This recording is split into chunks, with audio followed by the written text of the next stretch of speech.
इस वीडियो के माध्यम से हम लोग चर्चा करने वाले हैं संविधान का जो भाग 4 है, जिसमें राज्य के नीति निर्देशक तत्वों के बारे में बताया गया है, जो अनुच्छेद 36 से लेकर 51 के बीच में है। कहीं न कहीं ये एग्जाम के पॉइंट ऑफ व्यू से काफ़ी इंपॉर्टेंट हो जाता है। इसमें से बहुत सारे सवाल ऐसे पूछे जाते हैं जो कहीं न कहीं हमें जानना बहुत ही आवश्यक है। तो आइए हम लोग इस महत्वपूर्ण टॉपिक को बहुत ही विश्लेषण पूर्वक समझने का कोशिश करते हैं। सबसे पहले हम लोग इसको जानते हैं कि ये जो टॉपिक है संविधान का भाग 4 राज्य के नीति निर्देशक तत्व, तो इसको आयरलैंड से लिया गया है और इसका उद्देश्य एक कल्याणकारी राज्य का निर्माण करना होता है। इसमें 3 ऐसे अनुच्छेद है जो राज्य के नीति निर्देश तत्व तो है, लेकिन संविधान के भाग 4 में सम्मिलित नहीं किया गया है।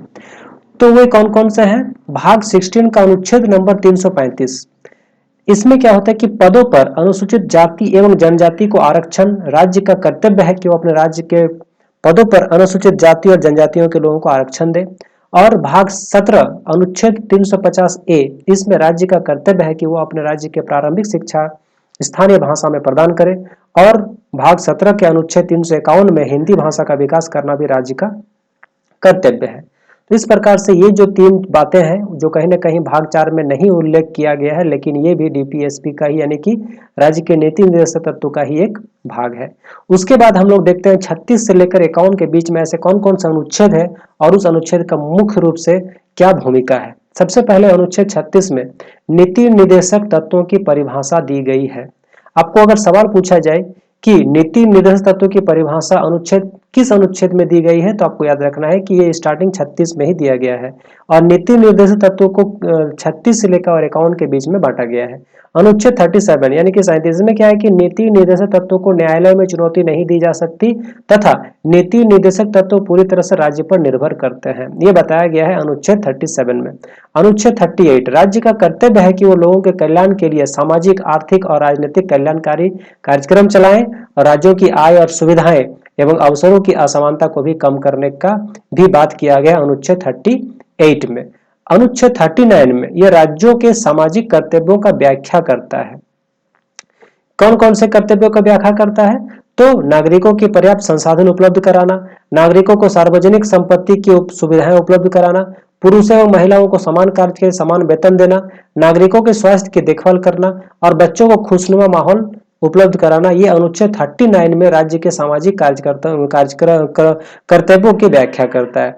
उसके बाद अनुच्छेद 40 में प्रत्येक राज्य में एक पंचायती राज और उसके निकायों का गठन होना चाहिए। अनुच्छेद 41 में कार्य पाने का अधिकार होना चाहिए सभी लोगों को।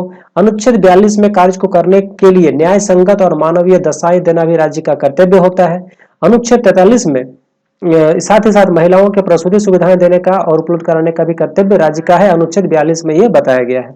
अनुच्छेद 43 में इसमें क्या है कि कार्य को करने के लिए न्यूनतम मजदूरी प्रदान करना, यह भी अनुच्छेद 43 के तहत राज्य सरकार की जिम्मेदारी दी गई है और कार्यों के बीच में अवकाश प्रदान करना भी इसमें बताया गया है। अनुच्छेद 43A में उद्योग के प्रबंधन के कर्मचारियों की भागीदारी को सुनिश्चित करना, यह भी कहीं न कहीं अनुच्छेद 43 का एक भाग है। अनुच्छेद 43B इसमें 2011 के 97वें संविधान संशोधन के तहत नीति निर्देशक तत्वों में अनुच्छेद 43B को जोड़ा गया है, जिसके तहत सहकारी लोकतांत्रिक नियंत्रण एवं व्यावसायिक प्रबंधन का विकास कराया जाता है। अनुच्छेद 44 में संघ के संपूर्ण क्षेत्र में समान नागरिक संहिता को लागू करना, समान नागरिक संहिता लागू करने वाला जिसका प्रथम राज्य गोवा है।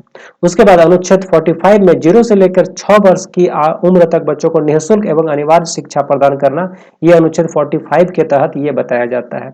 उसके बाद अनुच्छेद 46 में अनुसूचित जाति, अनुसूचित जनजाति एवं दुर्बल वर्गों के लिए शिक्षा का विकास, आर्थिक हितों की रक्षा और उनमें शोषण से सुरक्षा का सुनिश्चित करना, यह अनुच्छेद 46 में हमें बताया जाता है राज्य के नीति निर्देशक तत्व के अंतर्गत।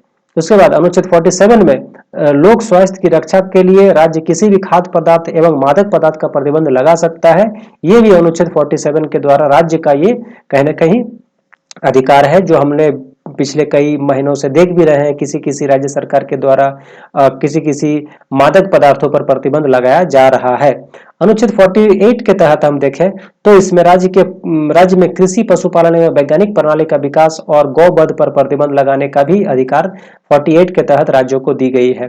अनुच्छेद 48 ए के तहत 1976 में 42वें संविधान संशोधन के तहत अनुच्छेद 48 को जोड़ा गया, जिसके तहत पर्यावरण एवं वन्य जीवों की रक्षा का प्रावधान भी है। ये सब सवाल कहीं ना कहीं बहुत ही इंपॉर्टेंट हो जाता है, और इसलिए आप कहीं ना कहीं इस वीडियो को अगर 2 या 3 बार अगर कंटिन्यूअसली देख लेते हो तो आपको ये सब चीजें जो है क्लियर हो जाएंगी।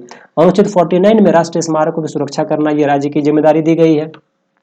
अनुच्छेद 50 के तहत लोक सेवाओं में कार्यपालिका न्यायपालिका पृथक्करण किया जाएगा, यह अनुच्छेद 50 में बताया गया है। और लास्ट 51 अनुच्छेद 51 में आंतरिक और बाहरी एवं अंतर्राष्ट्रीय शांति बनाए रखने के लिए केंद्र और राज्य दोनों को मिलकर, यानी कहीं कहीं बहुत सारे ऐसे राज्य हैं जो अंतर्राष्ट्रीय सीमाओं को टच करता है, इसीलिए वो सभी चीजों को इसमें ऐड किया गया है, जिसमें राज्य और केंद्र मिलकर जो है आंतरिक और बाहरी और अंतर्राष्ट्रीय शांति को बनाए रखने के लिए दोनों मिलकर सामूहिक रूप से कहीं ना कहीं अपने देश का, अपने राज्य का जो है शांति बनाए रखेंगे। तो इस प्रकार से हम लोग जाने कि किस प्रकार से हमारे देश में के राज्य के नीति निर्देशक तत्वों को संविधान के भाग 4 में हमें यह बताया गया है, और इस तरह से हम लोग इसको जाने। हमको पता है कि ये जो है बहुत ही इम्पोर्टेंट है, बहुत ही इंपॉर्टेंट टॉपिक है। इसके बाद इससे बहुत सारे सवाल ऐसे आ ही जाते हैं। उम्मीद करता हूँ आपको इस वीडियो के द्वारा राज्य के नीति निर्देशक तत्वों को समझने में काफ़ी आसानी हुई होगी। अगर ये वीडियो पसंद आया है तो आप इसे लाइक कर सकते हैं, और अगर चैनल में नए हैं तो इसको सब्सक्राइब भी कर सकते हैं। और अगर आपको ये चैनल पसंद आया है तो इसको दोस्तों के बीच शेयर करें, कमेंट करें, और कहीं ना कहीं अपने तैयारी को और अच्छे तरीके से हमारे इस चैनल स्टडी विथ नयन के साथ जुड़े रहें और अपनी तैयारी को और अच्छे तरीके से कर पाए। Thank you.